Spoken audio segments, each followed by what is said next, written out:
እንዴት ናችሁ? እንኳን ደህና መጣችሁ። ዛሬ ስለ አእምሮ እስር ቤት ነው የማነሳው። በዚህ ቪዲዮ ውስጥ አእምሮ እስር ቤት ማለት ምን ማለት ነው የሚለው እናነሳለን። በመቀጠል አንድ ሰው ወደ አእምሮ እስር ቤት ውስጥ እንዴት ይገባል የሚለው ነገር እናነሳለን። በመቀጠል አንድ ሰው በአእምሮ እስር ቤት ውስጥ እየኖረ ነው ካልን ምልክቶቹ ምን ናቸው፣ በምን አይነት መንገድ ነው የምንለያቸው የሚለውን እና አንድ ሰው በአእምሮ እስር ቤት ውስጥ ካለ ምን አይነት ዋጋ ይከፍላል፣ ማለት በአእምሮ እስር ቤት ውስጥ መቆየት ምን አይነት ዋጋ ያስከፍላል የሚለውን ካነሳን በኋላ በመጨረሻ የአእምሮ እስር ቤትን ለማፍረስ የምንጠቀማቸው 7 መንገዶች አሉ። እነሱን እናነሳለን። እስከ መጨረሻ ተከታተሉ፣ በጣም ይጠቅማቸዋል። እናም ወደ ቪዲዮ ስመለስ የአእምሮ እስር ቤት ስንል ምን ማለት ነው? አእምሮ እስር ቤት ሰዎችን የሚያጋጥማቸው አብዛኞቹ ነገሮች፣ አብዛኞቹ ችግሮች፣ አብዛኞቹ ገደቦች አካላዊ አይደሉም፣ ጀስት ፊዚካል አይደሉም እና እነዚህ ገደቦች በተደጋጋሚ የሚከሰቱ በአስተሳሰብ ቅጦች ወይም ሪፒትድ ታውት በምንለው ይገነባሉ። በስነ ህይወታዊ ሂደቶች ይጠናከራሉ። ያ ማለት ባዮሎጂካሊ ኮንስትራክት ይደረጋሉ። ባዮሎጂካሊ ኮንስትራክት ይደረጉና በልማድ ጠንካራ ይሆናሉ። ይሄ ሁኔታ በስነ ልቦና የአእምሮ እስር ቤት ተብሎ ሊጠራ ይችላል።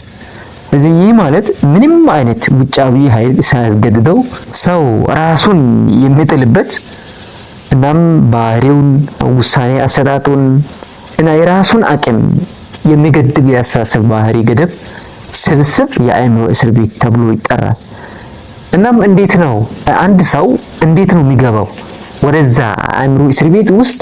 ሰው እንዴት ይገባል ካልን የተለያዩ ነገሮች አሉ። ለምሳሌ አንዳንድ ነገሮችን በተደጋጋሚ ማድረግ፣ ጀስት ሁኔታዊ ልምምድ፣ ሁኔታዊ ኮንዲሽኒንግ የምንለው ማህበራዊ ማጠናከሪያዎች፣ በዙሪያችን ያሉ ሰዎች፣ ሌላ ደግሞ ማግለል ወይም መገለል፣ እነኚህ ወደ አእምሮ እስር ቤት ውስጥ ሰው ልጅ የሚያስገቡ 4 ነጥቦች ናቸው። እና መደጋገም ስንል ወይም በእንግሊዝኛ ሬፒቲሽን የምንለው አእምሮ አንድን የአስተሳሰብ ወይም የባህሪ መንገድ በተደጋጋሚ የሚጠቀምበት ጊዜ በነርቭ ሴሎች መካከል ያሉ የነርቭ ግንኙነቶች ይጠናከራሉና አንድን ነገር በተደጋጋሚ ማሰብ፣ በተደጋጋሚ ማንሳት፣ በተደጋጋሚ ስለዛ ነገር ማሰላሰል ያ ነገር ጎጂ ከሆነ የሚጎዳ ፓተርን በጭንቅላታችን ውስጥ ስለሚፈጥር ወደ አእምሮ እስር ውስጥ ወደዛ ወደምናነሳው ነገር ውስጥ እንገባለን እና አንዱ ትልቁ ወጥመድ ይሄ ነው። ሁለተኛው ሁኔታዊ ልምምድ ወይም ኮንዲሽኒንግ ነው።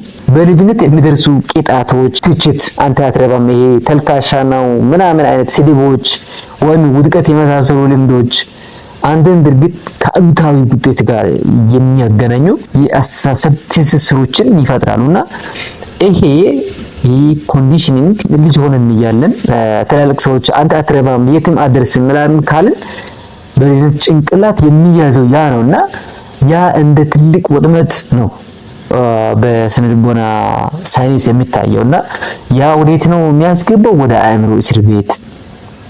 ያ ነገር በተደጋጋሚ ከተነሳ ለምሳሌ አንተ አትረባም አንተ ምንም አትጠቅምም ዋጋ የለም ሲባል የኖረ ሰው አድጎ ለዋጋ ሊኖረው አይችልም። ምክንያቱም ከረጅም ጊዜ ጀምሮ በተደጋጋሚ ይህን ነገር እየሰማ በጭንቅላት ውስጥ እያመነ ስለመጣ ሰው የሚሰማውን ያምናል። በተደጋጋሚ የሚነገረው ነገር ደግሞ ያሳምናልና ያንን እየሰማ ጭንቅላት ውስጥ ስቶሪ ያደረገ ስለቆየ በቃ ያንን ነገር የማመን ሁኔታ ከፍተኛ ነውና ይሄ ትልቁና ሁለተኛው ወጥመድ ነው። ሶስተኛው ማህበራዊ ማጠናከሪያ ወይም ሶሻል ኢንፎርስመንት ወይም በዙሪያችን ያሉ ሰዎች ማለት ይቻላል። ያ ማለት ከቤተሰብ ሊሆን ይችላል፣ ከጓደኛ ወይም ስራ የምንሰራበት ከተቋማት የሚመጣ በተደጋጋሚ የተደጋጋሚ ግምገማና ግብረ መልስ አንድ ሰው ስለራሱ ያለውን ግንዛቤ ይቀርጻል። ስለዚህ በምንኖርበት፣ በምንውልበት፣ በምንሰራበት አብዛኛው ሰዓት የምናሳልፍበት ቦታ ለኛ ፖዚቲቭ ካልሆነ ለኛ አውንታዊ የሆነ ገንቢ የሆነ ነገር የማይሰጥ ከሆነ ለራሳችን ያለን ግንዛቤ ይቀርጻልና መጥፎ ኢንቫይሮንመንት ላይ ካልን ራሳችን ኢንቫይሮንመንት ቼክ ማድረግ ያስፈልጋል። ይሄ ሶስተኛውና ዋናው የአእምሮ እስር ቤት ማስገቢያ መንገድ ነው። አራተኛው አቮይዳንስ የሚባለው ነው። አንድ ሰው የማይመቸውን ወይም የሚያስጨንቀውን ሁኔታ በሚያስወግድበት እያንዳንዱ ጊዜ ይህ የመራቅ ባህሪ በአሉታዊ ማጠናከሪያ ይጠናከራል። በዚህ ምክንያት ወደፊት ተመሳሳይ ሁኔታን የመራቅ እድሉ ይጨምራል። ስለዚህ አቮይዳንስም ሌላኛው ወይም መራቅ የሚለው ትልቁ ወደ አእምሮ እስር ቤት ውስጥ ትልቅ መንገድ ነው። ስለዚህ በጊዜ ሂደት እነዚህ አራት ሂደቶች ያነሳናቸው መደጋገም ወይም ሪፒቲሽን፣ ሁኔታዊ ልምምድ ወይም ኮንዲሽኒንግ፣ ማህበራዊ ማጠናከሪያ ወይም ሶሻል ሪኢንፎርስመንት እናም መራቅ ወይም አቮይዳንስ ያልናቸው እነኚህ አራት ሂደቶች ተደራርበው ሳይመረመሩና ሳያስቡባቸው በራስ ስር የሚከናወኑ የባህሪ አማራጮችን ይፈጥራሉና ሳናስብ በእነኚህ መንገድ ላይ ከተገኘን ሳናስብ ራሳችን ወደ አእምሮ እስር ቤት እናስገባለን። አንድ ሰው በአእምሮ እስር ቤት ውስጥ አለ ገብቷል ካለን ምልክቶቹ ምንድናቸው? በአእምሮ እስር ቤት ውስጥ የመኖር ምልክቶች ምንድናቸው? ያው በምርምር የተመዘገቡ የባህሪ ምልክቶች የሚከተሉት ናቸው። ከነኝም በቂ ችሎታ እያለ ተግባራትን በተደጋጋሚ መራቅ ማለት የሆነ ነገር ማድረግ እየቻሉ አለማድረግ፣ ከእቅድ ወይም ከግብ ጋር በቀጥታ የተያያዙ ተግባራትን ለረጅም ጊዜ ማዘግየት፣ ራስን በሚገድቡ አባባሎችን በልማድ መጠቀም። ለምሳሌ እኔ አልችልም፣ እኔ እንደዚህ አይነት ሰው አይደለሁም፣ እኔ ጎበዝ አይደለሁም፣ እኔ ይሄን ማድረግ አልችልም፣ እኔ እንደዚህ አይነት አቅም የለኝም ብሎ ራሱ ላይ መጥፎ ነገርን መናገር፣ አደጋን ከሚገባው በላይ መገመት እና የራስን ችሎታ ከሚገባው በታች መገመት። በቃ የሆነ ነገር ሪስክ ይመጣል፣ የሚመጣን ሪስክ የቀላል ነገር ነው ብሎ አሳንሶ ማየትና አንድ ነገር ማድረግ እየቻለ ግን አልችልም ብሎ ራሱን ማሳመን። የመጀመሪያው እንቅፋት ካጋጠመ በኋላ ግቦችን ደጋግሞ መተው። አንድን ስራ ለመስራት አቅዶ አንድን ተግባር ለማከናወን ወስኖ ተነስቶ በጉዞ ሂደት ውስጥ የመጀመሪያ ፈተና ሲያጋጥመው ያቀደውን እቅድ መተውና ተስፋ መቁረጥ። እርምጃ ከመውሰድ በፊት ሌሎችን ማረጋገጫ ወይም የሌሎችን ይሁንታ መጠየቅ፣ በሌሎች ይሁንታ ላይ መመስረት። እነኚህ አንድ ሰው በአእምሮ እስር ቤት ውስጥ አለ ካልን እነኚህ አሁን ያነሳናቸው ነገሮች አንድ ሰው በአእምሮ እስር ቤት ውስጥ መኖሩን የሚያረጋግጡ ነገሮች ናቸው። በዚህ በአእምሮ እስር ቤት ውስጥ መቆየት ምን አይነት ዋጋ ያስከፍላል? ስለዚህ ራስን የሚገድብ ባህሪ ለረጅም ጊዜ መቀጠል ከሚያስከትላቸው በምርምር ከተመዘገቡት መካከል ከዚህ በኋላ ማነሳቸው አሉ። እናም ከነኚህ መካከል አንደኛው የህይወት ዘመን ገቢው እና የሙያ እድገትን መቀነስ፣ ይህም ከዝቅተኛ የራስ ችሎታ እምነት ጋር ይያያዛል። ለምሳሌ በራስ የማይተማመን ሰው እውቀቱን አቅሙን መጠቀም አይችልም።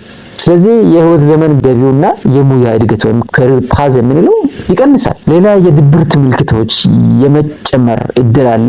ከተማረ አቅመ ቢስነት ጀስት የሆነ ሊርንድ ሄልፕሌስነስ ባህሪያት ጋር ይያያዛልና የድብርት ምልክቶች ከቀን ወደ ቀን እየጨመረ ይሄዳል። ራስን የመጥላት ደረጃ ያደርሳል። ያ አንድ ሰው በአእምሮ እስር ቤት ውስጥ በሚቆይበት ጊዜ የሚከፍለው ዋጋ ነው። ሌላ የህይወት እርካታ መቀነስ፣ ምንም ይስራ፣ ምንም አይነት ውጤት ያገኝ፣ ምንም አይነት ለውጥ ያምጣ፣ ምንም ያድርግ፣ እርካታ አለመኖር፣ በምንም አይነት ነገር ደስተኛ አለመሆን። ይህም ካልተሟሉ የራስን አቅም ሙሉ በሙሉ የማሳደግ ፍላጎት ጋር ይዛመዳልና ይሄ የህይወትን እርካታ መቀነስ ካልተሟሉ የራስን አቅም ሙሉ በሙሉ የማሳደግ ወይም ሰልፍ አክቹዋላይዜሽን የሚለው እዛ ፍላጎቶች ጋር ይዛመዳልና የህይወትን እርካታ መቀነስ አንድ ሰው በአእምሮ እስር ቤት ውስጥ በሚቆይበት ጊዜ የሚከፍለው ዋጋ ነው። ሌላኛው የክህሎት እድገት መቆም፣ ቢማርም ቢለማመድም አዲስ ነገርን አውቁ እውቀትን ጨብጦ ወደ ስኪል ሌቨል የማደግ ሁኔታ ይቆማል፣ ይቋጫል እና ይህም ፈተናን በመጋፈጥ ለመማር በቂ እድል ባለማግኘት የሚከሰት ነገር ነው። ስለዚህ እነኚህ ውጤቶች በመለካት የሚቻሉ ሲሆን በተለያዩ ረጅም ጊዜ ምርምሮችም በተደጋጋሚ ተረጋግጧል እና እነኚህ ነገሮች ካገኙ ራሳችንን ለማከም መሯሯጥ ያስፈልጋል እና በመጨረሻ ላይ ያው 7 ወሳኝ ነገሮች አሉ። ይህንን በራሳችን ላይ ካየን አእምሮ እስር ቤት ውስጥ ነን ማለት ነው። ስለዚህ ከዚህ አእምሮ እስር ቤት እንዴት ነው ማውጣት የሚቻለው? ይህንን የአእምሮ እስር ቤትን ለማፍረስ ምን አይነት መንገድ ነው መጠቀም ያለብን የሚለው ነገር አነሳለሁ። ከነዚህ መካከል አንደኛው እያንዳንዱን ራስን የሚገድብ እምነትን መገዳደር ወይ መቃወም። ለምሳሌ የሆነ ስራ አለ ወይም የሆነ እቅድ አለ እንበልና ያንን እቅድ ለማሳካት ስትነሱ ያንን ነገር አታሳካም የሚል ሐሳብ ከራሳችን የሚመነጭ ነገር ስነሳ ያንን ነገር መቃወም፣ እያንዳንዱን ራስን የሚገድብ እምነትን መቃወም መገዳደር ነው። ሌላኛው አእምሮን እንደገና መቅረጽ አትችልም የሚለውን ትችላለህ በሚል መለወጥ፣ አንተ ደካማ ነህ የሚለውን ሐሳብ ጠንካራ ነኝ በሚል ራስን በተቃራኒ መንገድ ከተለመደው በተቃራኒ መንገድ አእምሮን መቅረጽ ነው ሁለተኛው መንገድ። ሌላኛው ትንንሽ ግን ድፍረት የሚጠይቁ እርምጃዎችን መውሰድ። ለምሳሌ ሱስ ካለባችሁ ሱሱን ለማቆም ወደፊት መግፋት፣ እየቀነሱ ለመሄድ ለዛ የሚያስከፍለውን ዋጋ ምንም ይሁን መክፈል፣ ትንንሽ ግን ድፍረትና አቅም ትልቅ ውሳኔ የሚጠይቁ እርምጃዎችን በየቀኑ በየጊዜው መውሰድ ማለት ነው። ሌላኛው ውድቀትን እንደ ግብረ መልስ ወይም እንደ ፊድባክ መቀበል። በቃ ወድቃል ከውድቀት መማር ነው እንጂ ማማረር አያስፈልግም። ስለዚህ ያለፉ ውድቀቶችን እንደ ትምህርት እንደ እውቀት እንደ ኤክስፒሪየንስ በመውሰድ እንደ ፊድባክ በመቀበል ወደፊት የተሻለ ነገር ወደፊት ላለመውደቅ ያንን እንደ ጥሩ ፊድባክ ተቀብለን ወደፊት መጓዝ ነው። ሌላኛው አካባቢን መቀየር። ለምሳሌ አንድ አባባል አለ፣ በስድስት ድሃ የተከበበ ሀብታም ድሃ ይሆናል፣ ግን በስድስት ሀብታም የተከበበ ድሃ ሀብታም ይሆናል የሚባል ነገር አለ እና በዙሪያ ያሉ ሰዎች ኔጋቲቭ ኤነርጂ በእናንተ ላይ የሚረጩ ከሆኑ አንቀየርም የሚል ጓደኛ ጋር ሆኖ የሚቀየር ሰው ሊኖር አይችልም። አልፍልኝም የሚል ሰው ጋር የሚውል ሰው ሊያልፍለት አይችልም።